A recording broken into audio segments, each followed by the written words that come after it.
그 코로나 때쯤인가 언젠가부터 이게 뺑뺑이가 문제가 되기 시작했는데 원래는 대한민국에는 응급실 뺑뺑이라는 개념이 없었죠. 아니요, 응급실 뺑뺑이는 원래부터 있었는데요. 구급대원들이 환자를 응급실로 이송하기 전에 먼저 확인하는 게 있습니다. 보통 이런 식이겠죠. 여기 119입니다. 10대 여학생 추락사고 환자입니다. 현재 의식 저하가 있고 두부 손상 의심됩니다.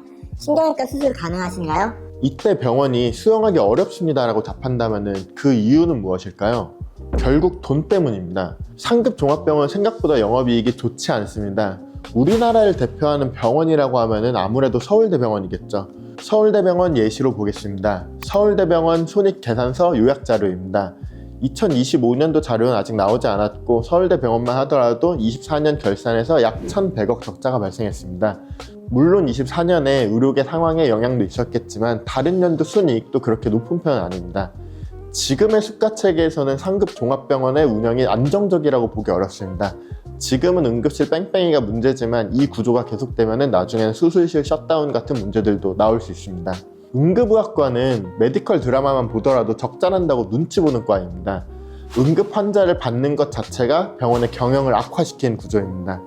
경영적으로 병원에서 응급실을 운영하는 이유는 상급 종합병원을 지정받기 위한 필수 조건인 이유와 입원실이나 수술실을 채우기 위한 후킹 상품 정도겠죠. 팔리면 적자만 늘어나는 후킹 상품에 과감하게 투자를 해서 시설을 확충하고 인력을 늘리면 어떻게 될까요? 결국 병원의 적자 규모가 커질 수 있습니다. 병원 입장에서 이런 투자를 쉽게 하기는 어렵습니다.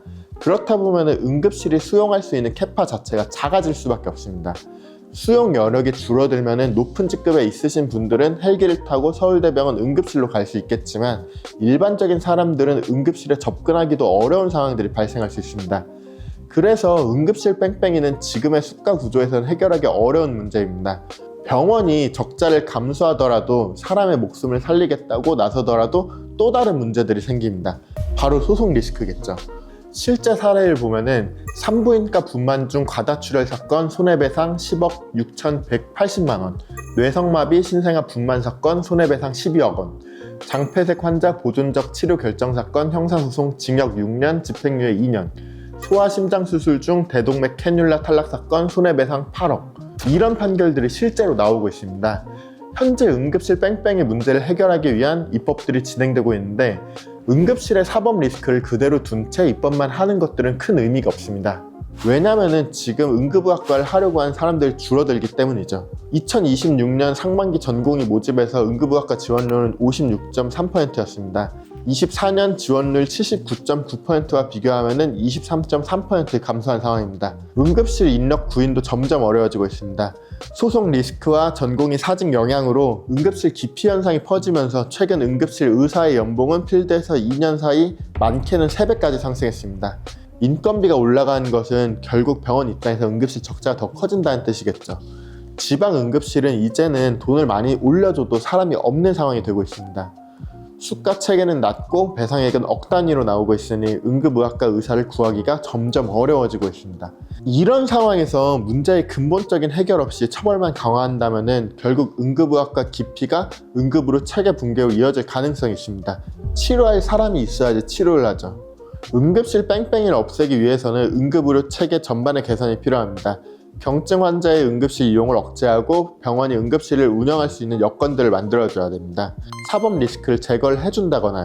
지금처럼 처벌만 강화하거나 응급실 뺑뺑이 문제를 착한 판사논리나 표팔이 수단으로만 이용한다면 이 문제의 해결의 해답은 없습니다. 오히려 더 악화될 수밖에 없겠죠. 결국 핵심은 돈 문제입니다. 이 부분이 해결되어야 응급실 뺑뺑이 문제도 줄어들 수 있습니다. 사람의 생명이 가장 중요한 가치라고 이야기하지만 정작 시스템을 개선을 하려고 하는 문제에는 관심이 부족합니다. 막상 개선을 하려고 하면 좋은 소리 듣기도 어렵고 제대로 해결되지도 않습니다. 돈 나가는 것들도 되게 많고요. 하지만 이 문제는 국민의 생명과 직결된 문제입니다. 그래서 보다 현실적인 해결책이 필요합니다. 친구들이랑 술 마시다가 응급실 뺑뺑이 뉴스가 나와서 원인을 설명해 줬는데 생각보다 이해를 잘 못하더라고요. 그래서 영상 한번 찍어봤습니다. 이상으로 로컬라이저였습니다.